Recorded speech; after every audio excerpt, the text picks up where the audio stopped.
And if you just be yourself and just be real with where you are right now, you'd be surprised how much more successful you're going to be.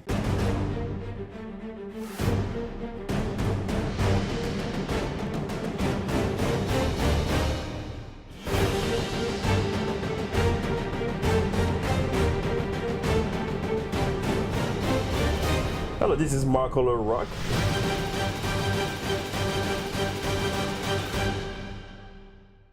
Welcome to Marco Rock TV. My name is Marco Rock. I'm your host for Inside a Great Mind, where we interview entrepreneurs, leaders, game changers for the simple goal to inspire and inform you. And if you're new to the show, please make sure to go to www.marcolorock.tv to subscribe. Today, I'm so excited for my guest, and it's Jason Feldman. Jason, how are you? How you doing? Awesome. Good to have you on the show. Thanks. Tell me, who is Jason Feldman? Oh, how much time do we have? You can talk however you want. Go ahead.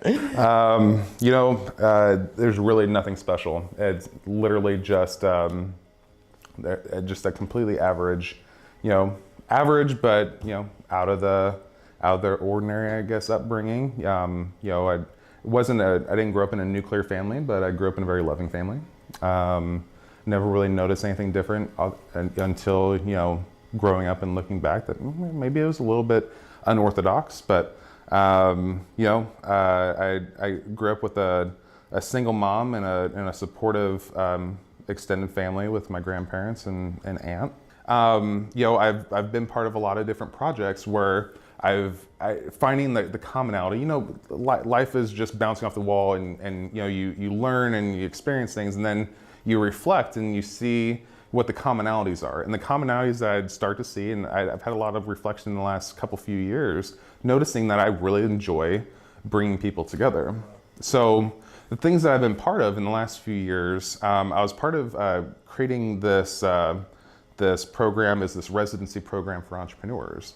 So it was a residency program. It was a residency program for entrepreneurs. I don't know if you've ever seen Silicon Valley on HBO. It's called these entrepreneurs living in a house together. Yes.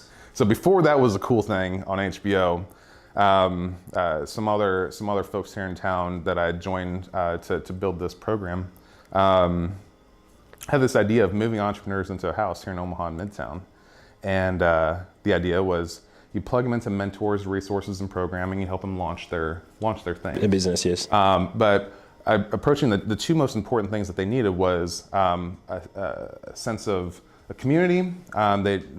Being an entrepreneur is a very potentially lonely thing, depending on who you surround yourself with. So we wanted to create a space that was safe, but also met the needs of what they needed. So the concept of this, long story short, was we plug them into mentors, resources, and programming. Most importantly, they were living in a house together, starting their business. And they can have a collaboration, also share some ideas, things like that. Right. They were living and working. You created opportunities for them to collaborate together. You have spaces for them to get in front of whiteboards together and do their thing. You bring in mentors. You create density is what you did. You created opportunities for collision. You didn't force people to do anything. You created an opportunity for people to do things. Yeah, the idea for that, most importantly, was the financial component. If you're starting a business, you've probably quit your day job. We encourage them not to. We always encourage side hustles, to survive. Until you get to a point, then you can leave your job. But nonetheless, the really interesting concept of that, not to focus on it too much, was they live in a house, they pay rent based on hitting their metrics and their goals. We'd return their rent as bootstrapped seed capital to start the business.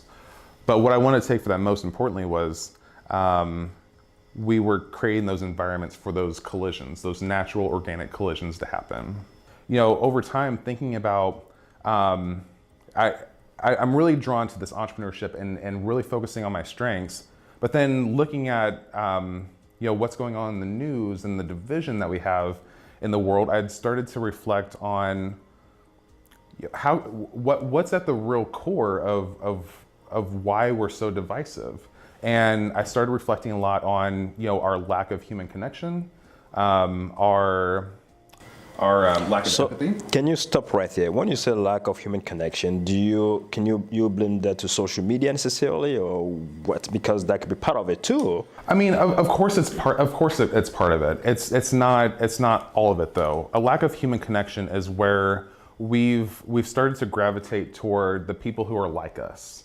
We're afraid of the people who are different than us. It's fear, and it's safety that we're looking for. So we gravitate toward, if we're not. I don't like to focus on politics, but we get into our polarized, groups, and we divide ourselves more and more. And that's what I mean by human connection. Tell me about, you're well known for the open coffee. Yeah. So is that the idea to bring people together that has sparked you to create that environment? And what's the feedback so far? Yeah. So I started Open Coffee a couple years ago. This last November will be just over 2 years now. And it originally started with wanting to activate entrepreneurs.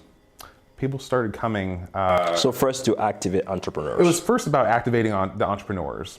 It was about creating a density in community, demonstrating that there's people. There's other things like events like 1 Million Cups that bring together entrepreneurs.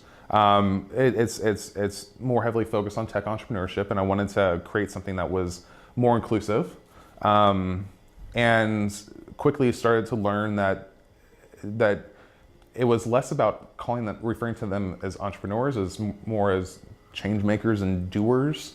Not to get used too much of buzzwords, but it was people more than just traditional entrepreneurs. It was people who wanted to, lead a community initiative or a neighborhood project or a nonprofit program idea or a social enterprise or just maybe a brick and mortar business. And those people started coming because it was this really intoxicating environment of like-minded people with ambitious visions and felt isolated. And we're creating this community of people who had these ambitious ideas and encourage them to go after it. Being a connector, I wanted to connect those aspiring doers with the accomplished doers.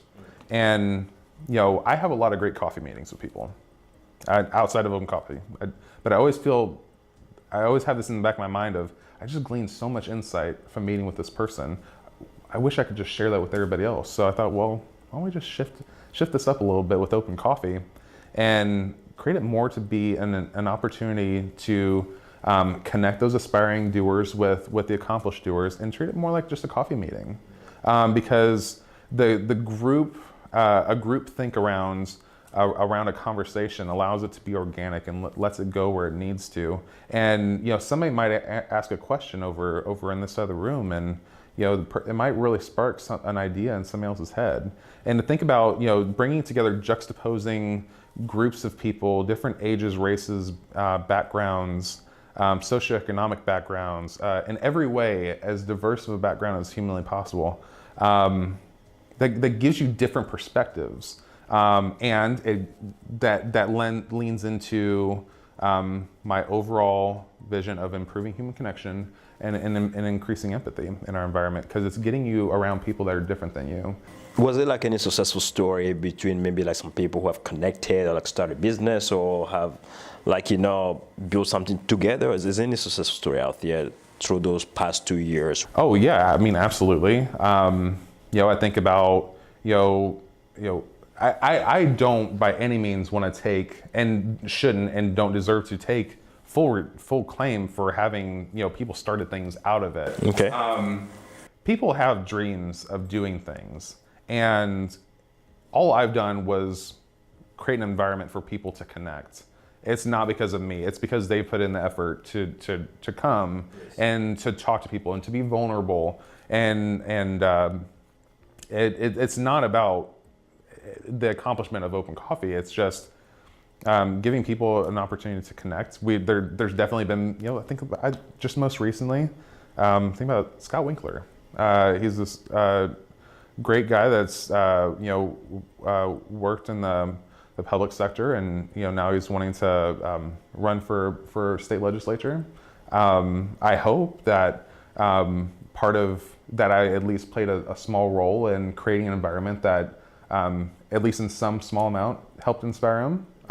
That's all I'm really looking for, is to have played a role in activating people and inspiring people in their own lives. And that's I don't want, and I will not get full ownership because the far majority of the work is in them and their dream to do something greater than themselves. So as you around like a lot of entrepreneurs, leaders, what do you think is one or two challenges that local entrepreneurs are facing in this market? I mean, when trying to start a business, for instance. Access to resources. Most recently, I admin a Facebook group called Inspire Nebraska and another one called Startup Nebraska. And a conversation was sparked related to equity, diversity, and inclusion, and how much that lacks in our community. There's a huge separation between people who want access to those opportunities and being available. And there's no, I don't believe that there's any conscious, by any means, any conscious intent or malicious intent to keep people away. I think it's a culture and just an undertone vibration that I think that we've just set in this community. And it goes beyond just our current generations that are here. It's the culture of Omaha. We're an incredibly diverse community, but we're an incredibly segregated community. And there's not a sense of welcomeness, I don't think. And that's something I really want to focus on. So what I've been working on most recently is, and what Open Coffee plays a role in, is creating an ecosystem that is welcoming, regardless of whatever your ambitious dream is, whether it's like a community project to a social enterprise, and creating a welcoming environment that gets people steadily through different stages of activation, from I have an idea in my head to being welcome to attend in-person events and being connected to mentors and resources and programming and funding, and help them get those ideas out of their head and into the real world, and then connecting them with the resources that they need to actually launch those. So I love working with people who put service over egos. That was one of your posts on Facebook. Oh, yeah. So can you tell me? I mean, can you explain this to me? Why? I mean, I think, and it's just an entrepreneurial trait. We have an idea, and we think we want to make this idea happen, and it's natural for us to get protectionist about it. We want to see our idea happen. We fall in love with our idea. We don't want anybody to take that away from us. So whether you're on an ecosystem building level, and you've created programs for other entrepreneurs to be part of, or if you're an entrepreneur yourself and you have this idea and you're afraid to share that idea with people, I think that gets in the way.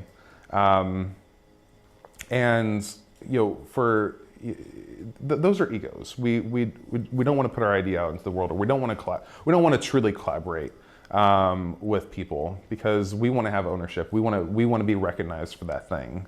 And when you genuinely put service above what you think you can provide, and this is something that I just my hands down biggest mentor in this community is Nancy Williams, and I'm just privileged enough to be employed by her with No More Empty Pots. This is something that she owns and lives by. Of you fall in love with building a stronger community and leaning toward your strengths and not duplicating and working with other people in an authentic way. That they lean toward their strengths, we lean toward ours, and together we do something great together. Instead of wanting to own everything, but being willing to, and something of a good leader, the entrepreneur, the ecosystem builder, is if somebody else is doing something and they're doing it really great, then step aside and find out how you can support that, rather than trying to compete with them and then tear each other down. That's what I mean. That makes sense. If you had a power to make one positive change in the world, what would that be? Inspiring people to think differently about them and the people around them, to encourage and inspire people to be more authentic with themselves and not putting up, the fake facades. The fake facade. It's a fake facade. We fake it till we make it, and unfortunately, that's part of the entrepreneurial mindset of you fake it till you make it. You're not being real with who you really are and where you're really at. And that's something that I encourage with all my entrepreneurs that I work with is don't try and make yourself out to be somebody that you're not. And you'll be surprised to find that the consumers and the people in the community are going to gravitate toward you because you are being authentic. People see BS. They see right through BS. And people are tired of that. And if you just be yourself and just be real with where you are right now, you'd be surprised how much more successful you're going to be. What would be your last advice to my audience? Oh man, just that. I just want to re-echo the importance of just being yourself and being authentic and thinking about, even more so, empathizing with the people around you, the people who think different than you, embracing those different perspectives, the people who are going to challenge your idea. Because the more you expose yourself to, the better you're going to be. We like, just going back to the beginning, we have a fear of failure, and we're afraid to put ourselves out and be ourselves, or to put our ideas out to the world, or to get perspectives or talk to people that are different than us, that challenge us. Allow yourself to be challenged. Embrace failure, because every time you do fail, you're already better than everybody else because you've learned. And embrace the process. Awesome, man. Jason, thank you so much for being on the show. I appreciate it. It's my pleasure. Yeah. Thank you. Thank you so much for watching this wonderful interview with Jason Feldman. I hope you'll enjoy it and take so much out of it. If you're new, make sure to go to www.marcolorock.tv and subscribe. I will see you next time.